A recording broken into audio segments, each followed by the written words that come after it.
I'm Elaine Reyes at the United Nations headquarters in New York, and this is UN Insider. Coming up, the SDGs still are within reach if we act with urgency and ambition. Rallying new momentum for sustainable development, from health and decent work to gender equality. We are one world, we're one humanity, we're one planet, and we need to be able to advance together. A conversation on how far the world has come and what the future of the development could hold. Next.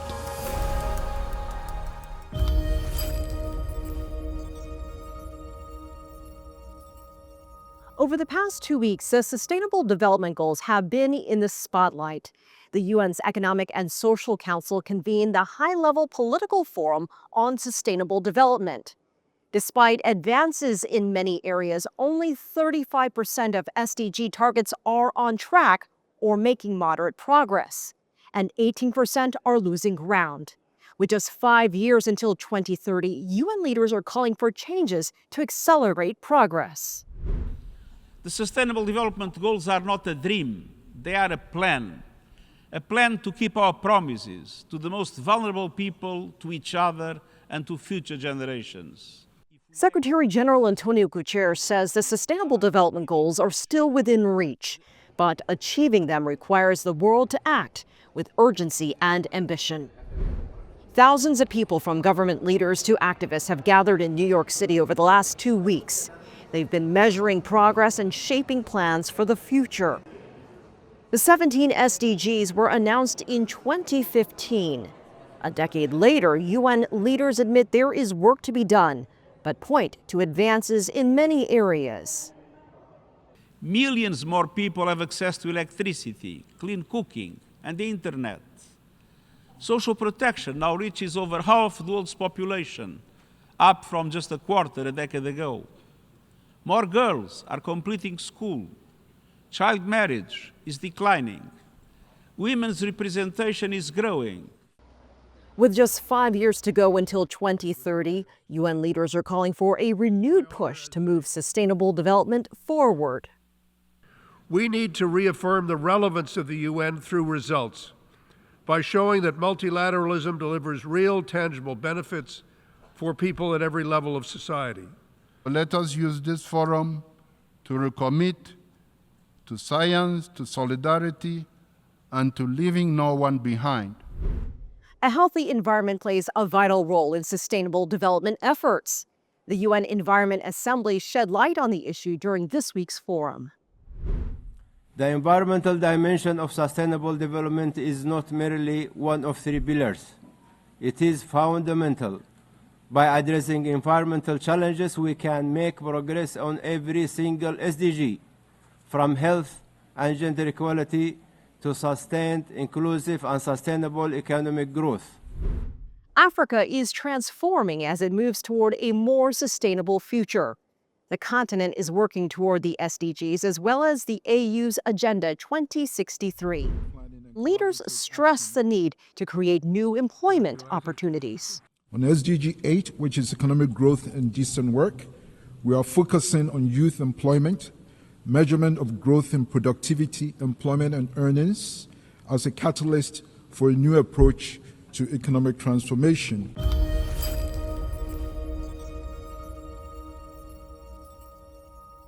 From the Security Council to the briefing room and beyond, Shudeja is monitoring the latest developments inside the UN. Deja. Yes, Elaine. It's been a busy week here at the United Nations, so let's just dive right in. The Security Council held a high-level open debate on the situation in the Middle East. While many of the statements from the Council members were expected, the meeting marked for many correspondents a sharp escalation in tensions between Israel and the United Nations. Israeli Ambassador Danny Danon accused OCHA, the UN Office for Coordination of Humanitarian Affairs, of being a propaganda machine. While Israel dismantles terror networks and protects innocent lives, what does the UN do? It clings to its political agenda. It protects its bias. It defends the agencies that have long abandoned neutrality. Did other Security Council members agree with this assessment? And let me reaffirm the UK's firm and unequivocal support for the UN and OCHA in their brave efforts to get aid into Gaza. It is important to counter all false narratives about what is happening in Gaza as a critical step towards addressing the impunity that has characterized actions there and for promoting accountability. Mr. President, it started with attacks on UNRWA, continued on Secretary General, and now spreading to USG Fletcher and OCHA.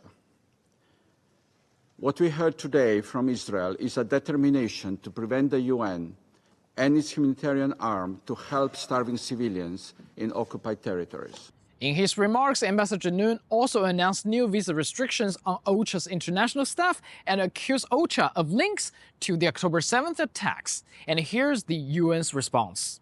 Today, Ambassador Noon accused OCHA staff there, suggesting that they are under investigation, under vetting, and he even said that, even went further, saying that some of those staffers might have link with the October 7th attack. Those are very serious accusations. Those are very serious allegations that were made, and we expect the Israeli government to then share whatever evidence they may have with us as quickly as possible. Not yet. So we can, we know as much as you do right now. Meanwhile, the situation in Gaza remains critical. Israeli tanks reportedly fired on civilians gathered near a WFP convoy. New evacuation orders have also been issued, but the UN says they are going to stay. Why? The UN staff is going to stay in their balak no matter there's evacuation order or not. Am I understanding correct? We are staying, currently staying. And as we've been saying from the beginning, when it comes to the protection of civilians, the protection of humanitarian workers, Israel has a responsibility to protect them, whether they stay or whether they go. Looking ahead, an international conference on the two-state solution will be held next week here at the UN, and we will keep you updated. Elsewhere this week, UN Secretary General Antonio Guterres delivered a major address on energy transition. He declared that the shift from fossil fuels to clean energy is now irreversible. The fossil fuel age is flailing and failing. We are in the dawn of a new energy era. An era where cheap, clean, abundant energy powers a world rich in economic opportunity, where nations have the security of energy autonomy, and the gift of power is a gift for all. But in contrast, it's been reported that the US Environmental Protection Agency has drafted a proposal that could reverse the government's endangerment finding, effectively suggesting that greenhouse gases no longer pose a threat to public health. What's the UN's reaction? Well, we want all states to appreciate the severity of the climate change crisis. Yesterday's ruling by the International Court of Justice makes clear the responsibilities of states to actually deal with climate change. And we expect and trust that, that member states will understand the severity of the situation that we're facing. And with conflicts raging around the world, one thing is clear. What we need most right now is peace. Last Saturday, UN singers and the UN Orchestra brought the message to Carnegie Hall, performing Ode to Peace.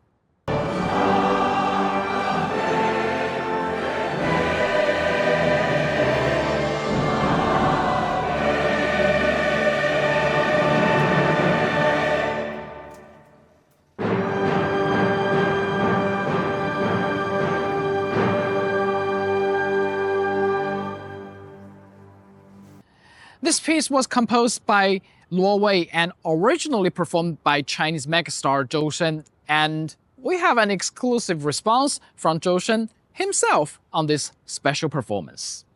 We are delighted that Ode to Peace can be performed by United Nations staff at Carnegie Hall. As the UN approaches its 80th anniversary, we hope that through the power of music, we can bring people together, united in heart and purpose, to create a world of peace. Indeed, peace is what we need more than ever. That's all from me for now. Back to you, Elaine. Shurija, thanks.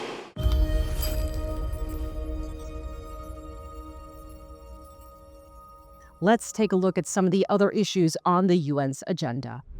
States have obligations under international human rights law to respect and ensure the effective enjoyment of human rights by taking necessary measures to protect the climate system and other parts of the environment. The president of the International Court of Justice read what could be a landmark advisory opinion. The court declared countries that fail to take climate action could be in violation of international law. The opinion could open the door for climate reparations. Sudan is trying to stop the spread of a cholera outbreak. More than 1,300 new cases were reported in just 1 week. Food prices and hunger are on the rise worldwide, according to a new report from the Food and Agriculture Organization. A 10% hike in prices and a 3.5% increase in moderate to severe food insecurity are tied to conflict, climate change, and the impacts of COVID. Coming up. We are making progress. The world is better off than it was 10, 12 years ago, but it's not as well off as it needs to be. UN Insider.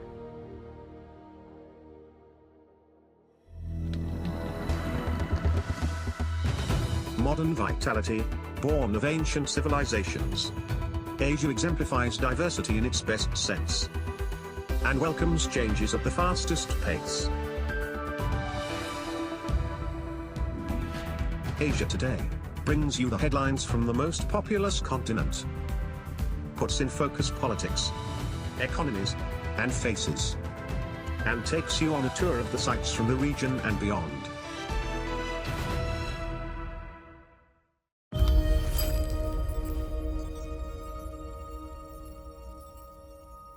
This year's session of the High-Level Political Forum on Sustainable Development focused on 5 SDGs: good health and well-being, gender equality, decent work, life below water, and partnership for the goals.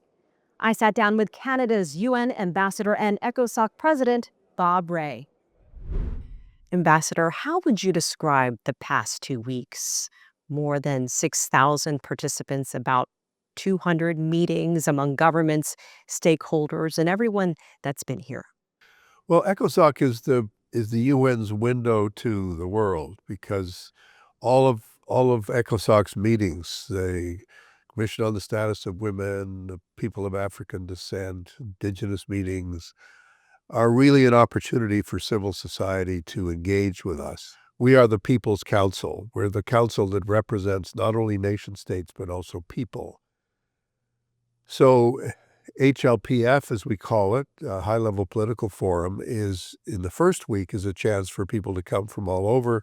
For the second week, it's much more concentrated on ministers coming, but joined still by civil society. And it's a very lively time in the life of the UN because of the economic challenges we face, because of the financial problems the UN is facing, and all that's going on. Well, tell us about the discussions. We've heard words like action, urgency, and 5 of the SDGs were focused on. Do you feel that there's been progress in those areas? There's been some. I mean, I think we have to be realistic. I mean, 10 years ago, the Sustainable Development Goals were set. And for many people, they couldn't name them. They don't know which they are. But the fact is that the simplest way to think of them is what I would call the common sense of humanity. We don't want poverty. We want housing and health and education. We want opportunities for people. We want justice. We want gender equality. There's a range of things we go through that are there just as a foundation for social and economic development for the world. And we want it to be sustainable. We want it to be able to deal with this crisis of sustainability. How would I see it? We're doing, in some areas, we're doing okay. In some areas, we're doing better than that. And in other areas, we're actually not making the progress we need to make. We can explain that through a variety of reasons. COVID, the conflicts which have slowed the world down very badly, particularly the conflict in Ukraine, which had a major impact on the global economy. But there's no time for excuses. We've still got 5 years to do even better. And then as we go forward, I think we're going to need to reset and reevaluate how everything is going and figure out how we can create more momentum for the kind of common movement upwards that I think everybody wants to see. We are making progress. The world is better off than it was 10, 12 years ago, but it's not as well off as it needs to be able to provide the kinds of advantages for girls and for everybody that we want to see in society doing better. Couple numbers for you here. 35% of SDG targets are on track or making moderate progress. 18% are going backwards. And you said the SDGs are not optional ideals, but rather essential commitments. Explain that for us. Well, it's not a cafeteria. I mean, it's not like, well, I'd like there to be gender equality, but I don't care about the environment. It's not like that. You need to understand these things all go together. The Sustainable Development Goals are based on the insight that we are one world, we're one humanity, we're one planet, and we need to be able to advance together. Obviously, nation states take ownership of things and nation states decide where their priorities will be, but we have to reinforce the sense of solidarity that allows us to understand that if one country is doing better, we're all doing better. And that's the way the world works. And when we start putting up barriers or walls and we start falling behind, then we have a problem. And that's really, I think, why it's important to keep the SDGs firmly in mind as we think about what is the kind of global order we're trying to create. 36 member states gave reports about their progress in the SDGs. What were you hearing from them about the action they've been taking? Any commonalities among them? I think the most successful examples are from countries that have embraced the SDGs explicitly in their own budgets, so that they have integrated the SDGs, not as somebody else's idea, but this is our idea. So we're applying standards on housing and health and education, equality, justice systems, and so on. We're applying those tests to our budgets. And even further, what we call VLRs, where you have voluntary local reviews, you have cities coming forward and saying, we want to become part of the SDGs. It's been a slow movement, I have to confess. It's not moving as fast as I would like to see. But I think it only works when countries embrace the goals and explicitly tie the goals deep into how they do business. And when that happens, you start to see real national ownership, and you start to see the active engagement of civil society. You start to see people's groups moving forward, saying, how can we do better here and there? And I think that's really where we have the most successful examples of SDGs. But it was very moving to hear from different people being prepared to be open about where they've succeeded and where they've failed or haven't succeeded yet. And I think that's a very important part of the process. Coming up, solidarity is not a frill, it's a necessity, because that's the way in which we demonstrate our common humanity and our commitment to each other as human beings. UN Insider.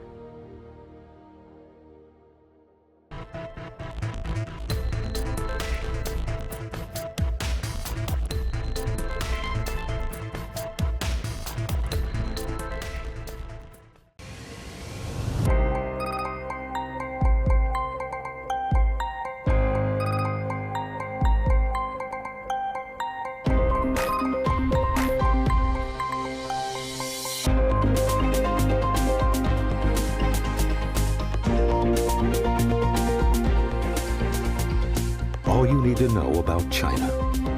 China 24, only on CGTN.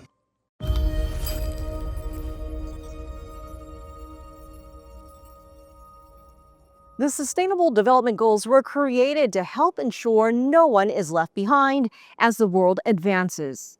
Let's continue my conversation with Canadian Ambassador and ECOSOC President Bob Rae. I'd like to read back another quote of yours.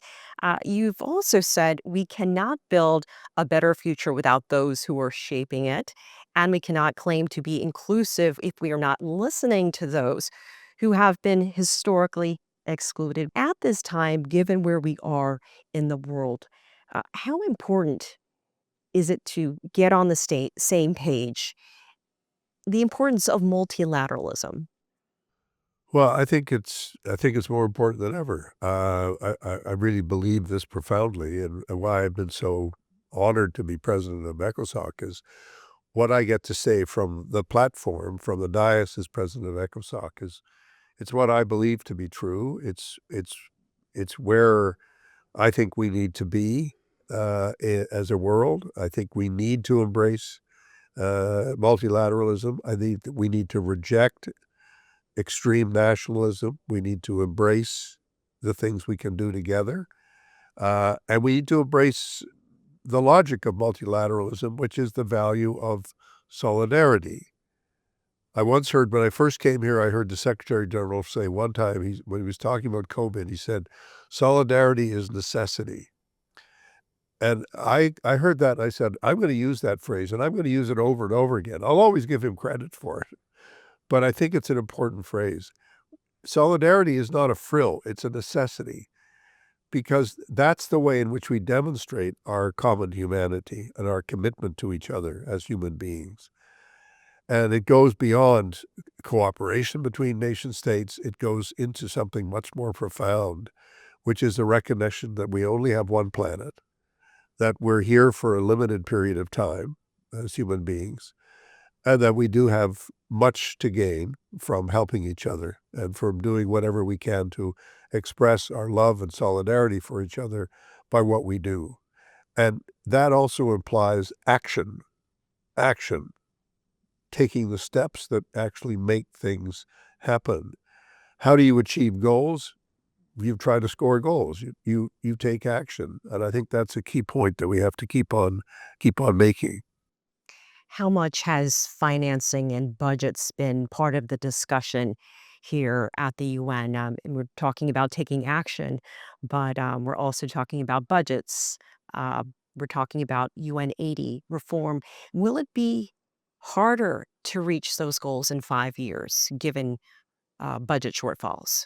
Yes, it will. I mean, there's no point in saying maybe. We don't know. It will be difficult because of the budget situation, and I think it's really critical. There's two budgets I worry about. Obviously, the budgets of nation states. How much are nation states willing to give to the United Nations, and how quickly are they willing to pay their dues?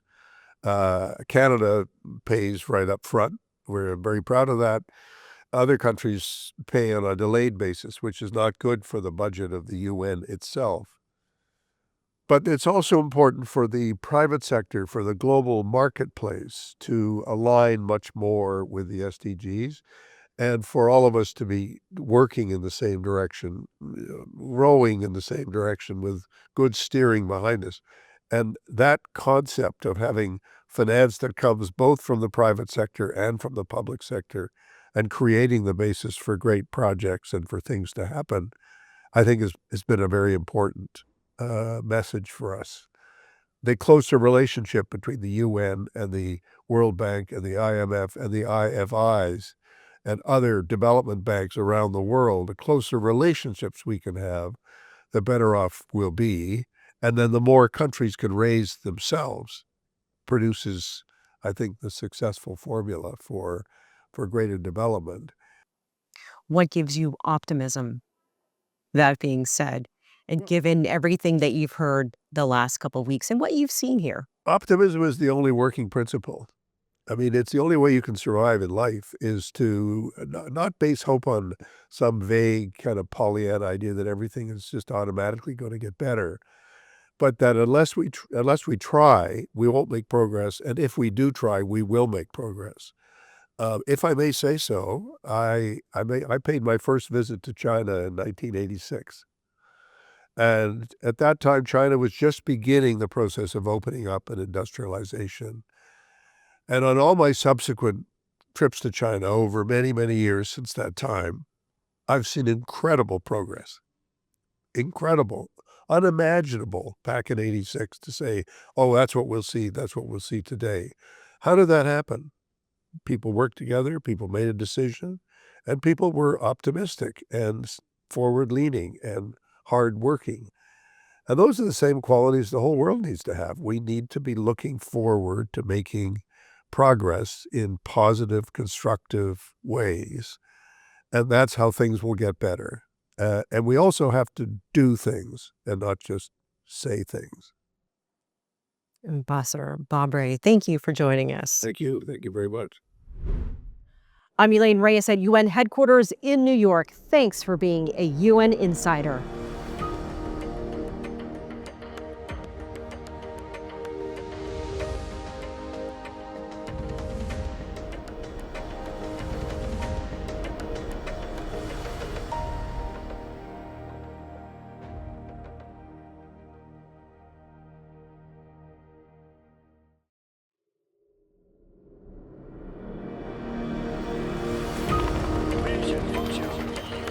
I'm Elaine Reyes at the United Nations headquarters in New York, and this is a special edition of UN Insider.